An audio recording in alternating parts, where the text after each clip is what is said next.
soki population asali vote baye na babiro bapoint awa esengeli basangisa yango basangisi biro par exemple oyo euti na Kosimoy na biro oyo euti na Ipo na biro mosusu na Imbere baye nango awa basangisi basali calcul moto na moto azwi combien mais biso awa tomonaki tango ekomi awa non yo témoin bima libanda yo kokota awa te boye bakomi kosala lolenge mosusu compte tenu ya mbeba wana ya mabe oyo esalamaki na baélection 2011 ya mwana balégislateur basali oyo tozali kobianga bainnovation eloko nini ya sika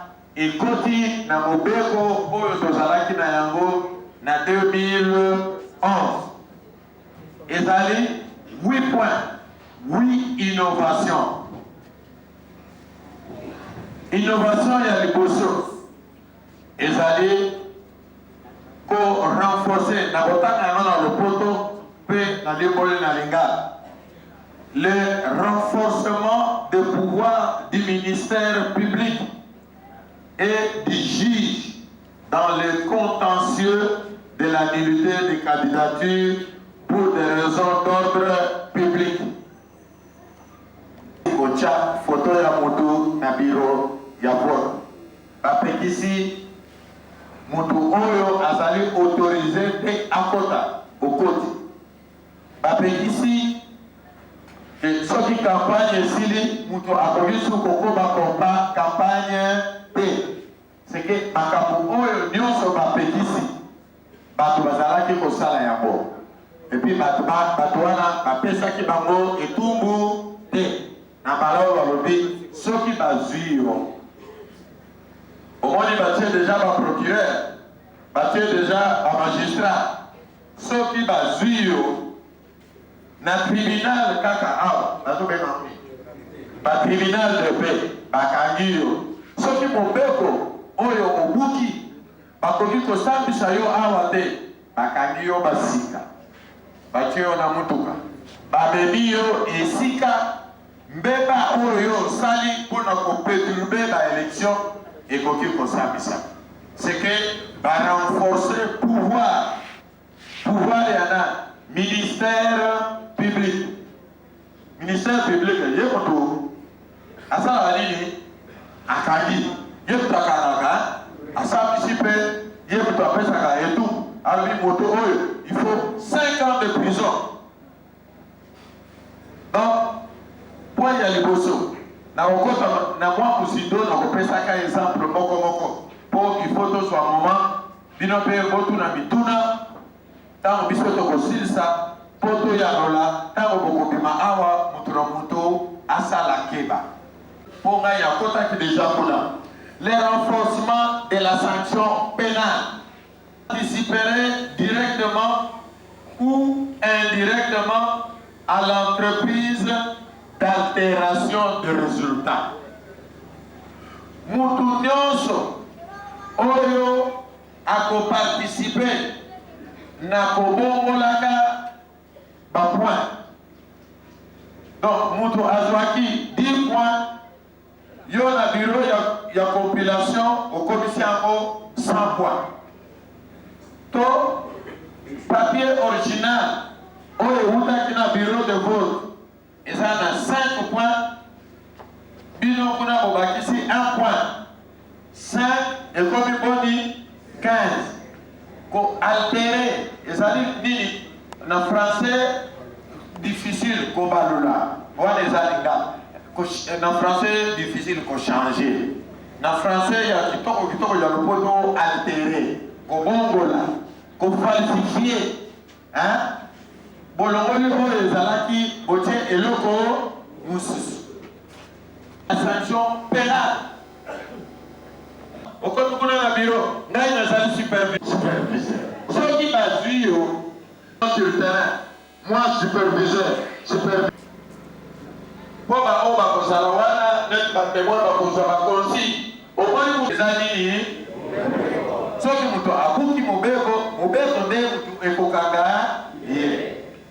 paix et Kozouama. Constitution d'une procédure administrative efficace et opérationnelle dans la mise en œuvre de la preuve par l'organisation d'un meilleur tracé de la production et du contrôle des résultats. Wana eza mayele maebasali pour te afungula paquet ou bien ata leloko na kati nangunga oyo akusala na nzela bo elekaki awa te moto awuti makiese akende na mission bayoka mbiso kolia kandero konde matu mbiso kolia kandero konde matu awuno konde matu zalika mbia bafale publier utendo la ma liste définitive maramataso ngadi électeur kingadi ku bureau de kingadi ka vota. Donc pourtant assignation des électeurs dans des bureaux. Là abachoma mama omatanga kusali mama bokobela. Na compte liste de compte parti politique mama munakati ukalaka mama 30% de l'humonica.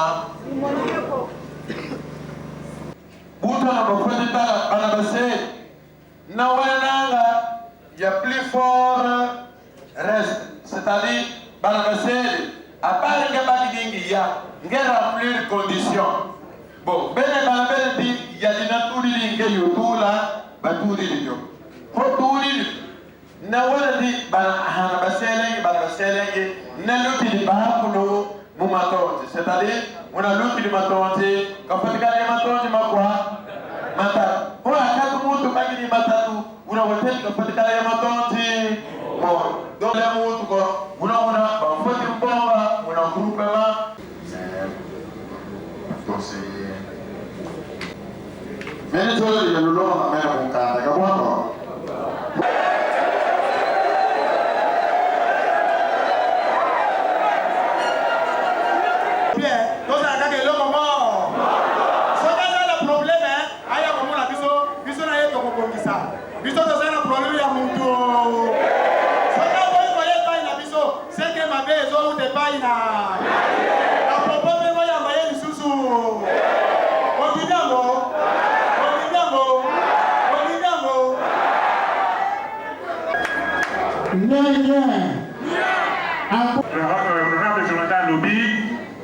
Namoni ndenge boyambi yango seke ekoti na mitema nandimi ete ekoti na mitema ya malamu na mabele ya malamu oyo soki bambuma ekwei ezalaka nini ebota po kosepela mosusu ezalaka ya pamba kosepela mosusu ezalaka kaka esengo ya likolo likolo oyo namoni soki ezali esengo ya motema bon kende liboso popo ekobonga boyete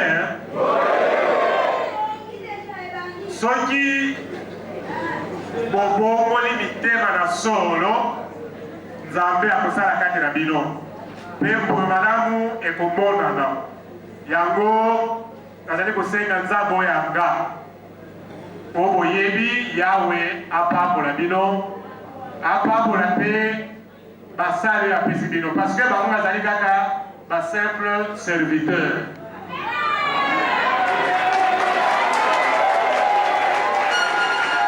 Ça les a bonheur. Biso mpe bisika wapi tozali tokomekola ndenge bango bazali kosala mpo parti na biso à travers Congo même na Kinshasa tokende liboso nzambe abate na bino. Merci. Bonne. Kabaka oye. Mama Kabaka oye. Makanisi biloko ata soki ezali elengi. Ole otondi. Okotinela kolia. Makanisi okotika pour continuer kolia ekobotela ope pasi. Nakanisi naza na likambo mingi ya koloba te mpo makambo preske nyonso oyo nga nakokaki koloba na bino bahonorable mibale basi balobi yango eloko ezali kaka napesi bino mbote na nkombo ya CRD Kisangani CRD eza kaka parti ya bakongole te ezali parti national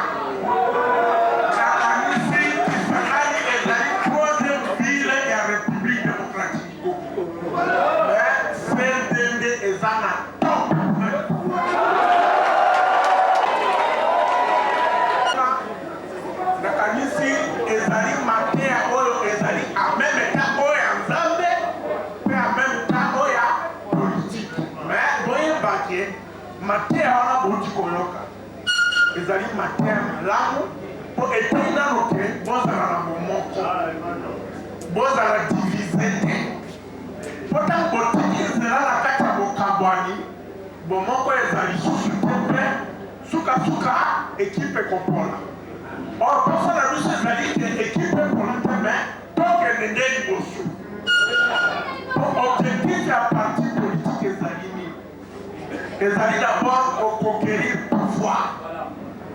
Comme les élections se pointent déjà à l'horizon, qu'on gagne l'élection à Tolonga Yango. Mais qu'on conserve le pouvoir dans le plus longtemps possible. Alors, sous Kalkamena, Sabino Kakawana qui est, CRD Kisangani, et Pasmino Bote, bon moko wana ezalobele kati ya bino CRD ya Kabakate, ezala te bomoko kati ya CRD ya Congo mobimba bandeko na suki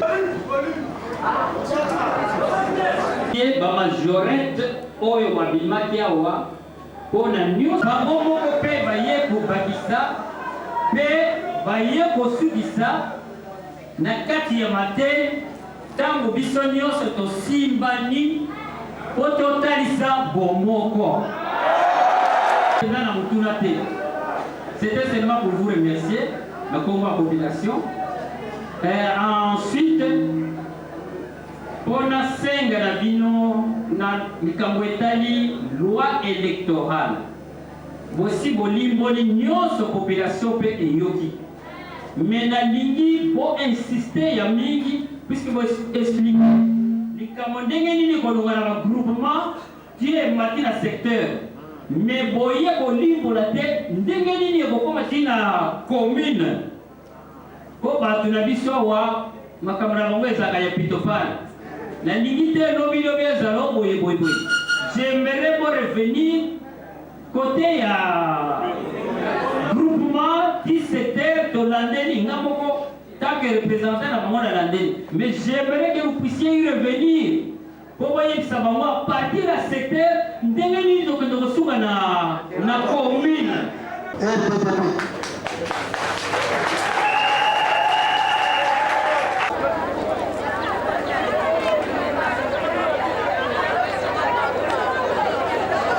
L'entrée triomphale qui a eu lieu hier, les meetings qui s'en est suivi. Aujourd'hui, c'était le jour d'une conférence de presse pour communiquer avec la population et parler avec cette même population sur beaucoup de questions politiques, notamment la loi électorale et le calendrier électoral. Nous avons expliqué les enjeux qui ont concouru aux innovations introduites dans la loi électorale. Nous avons expliqué les différentes échéances prévues par la CENI en ce qui concerne le calendrier électoral. Et en tant que parti politique, nous avons aussi expliqué ce que la CRD attend de la population de Koko-Kabaka. En même temps, comme en 2011, lors des élections passées, il y a eu beaucoup de problèmes à Koko, beaucoup de divisions. Nous avons tenu un langage de réconciliation. Vous l'avez remarqué, tous les Congolais ont décidé aujourd'hui d'enterrer la hache de guerre et de se trouver derrière leurs élus, suivre leurs élus, afin que ceux-ci soient à mesure de leur donner 2 députés provinciaux qui devront attendre. Et comme les députés, ce sont eux qui vont, c'est la population qui va les élire, ils ont pris l'engagement de rester tous unis pour que les 2 députés reviennent à la CRD. Nous avons invité la population d'éviter de tomber dans la distraction. C'est cette distraction nous amènera aussi à la prison. Voilà en résumé ce que nous avons voulu expliquer à l'occasion de cette conférence de presse. Il y a eu déjà des questions-réponses, vous avez suivi et tout s'est passé très bien, alors très bien. Merci beaucoup, honorable. La question que vous posez. J'étais d'abord très content dans la salle quand les honorables avaient pris la parole pour expliquer à la population certaines notions de compréhension de la loi électorale. Et ce que j'ai compris de tout ce que les honorables avaient dit, la première des choses d'abord c'est l'unité.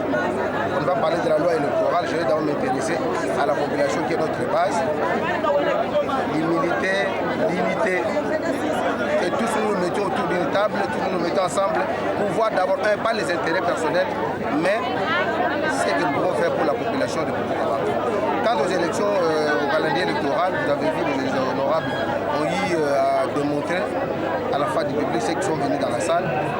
On a donné les dates qui sont prévues pour le dépôt de candidature, les traitements et ce qui vont se faire. Mais ce qui reste maintenant, c'est parce que nous qui sommes candidats, mais également avec la base, nous sommes appelés maintenant à nous mettre au travail. C'est ça le moment maintenant de nous mettre au travail. Et quel est le message que vous allez lancer à cette population? Mais qu'est-ce que je peux dire à la population? Ce que je peux demander à la population d'abord, ceux qui sont d'abord de mon parti, notre base, d'éviter d'abord les petits conflits, de chercher d'abord à être en contact avec ceux qui vont nous voter. Surtout se mettre au travail pour préparer la victoire. Parce que je suis à Mouyaka, chez nous, il y a un adage qui dit ce que les gens vont manger demain se prépare aujourd'hui. Donc il ne faut pas attendre seulement le jour des élections pour dire que non, voilà, il y a cette session-là donnée, c'est ça, tel, non. C'est maintenant qu'il faut se mettre au travail pour préparer les échéances qui arrivent. Merci beaucoup. Merci. Monsieur le journaliste, je crois que depuis que vous êtes arrivé, vous avez constaté la manière dont la CRD s'organise à Poko-Kabaka et les habitants de Kasongolunda veulent vivre la même ambiance que celle qui se déroule à Poko-Kabaka. Tout à l'heure, quand tu m'as surpris, je suis en communication avec la population de Kasongolunda qui demande qu'on descende immédiatement là-bas pour essayer de leur expliquer les choses et la manière dont elles se déroulent à Poko-Kabaka. Ce qui est le plus important pour l'instant, nous venons de faire, après d'abord hier la remise des infrastructures à la population, la restitution des vacances parlementaires. Vous savez, au cours de ces vacances, j'étais déjà là au mois de décembre. Maintenant, nous avons essentiellement parlé de la loi électorale que nous venons de voter au mois de janvier au Parlement et du calendrier global et inclusif produit par la CENI. Il est donc de notre devoir d'éclairer la lanterne de la population quant à l'effectivité des élections en 2015 et de la manière dont les choses doivent se dérouler. Donc, c'est une conférence de routine et une communication efficace entre les élus et ces électeurs. Cette question-là, vous devez la poser à la population. Nous avons expliqué les innovations. Elles étaient 8 au total que nous avons incluses dans la loi électorale. Nous avons expliqué ces innovations à la population. Il vous revient donc de poser la question à la population pour qu'elle vous donne ses impressions. Merci beaucoup. C'est moi qui...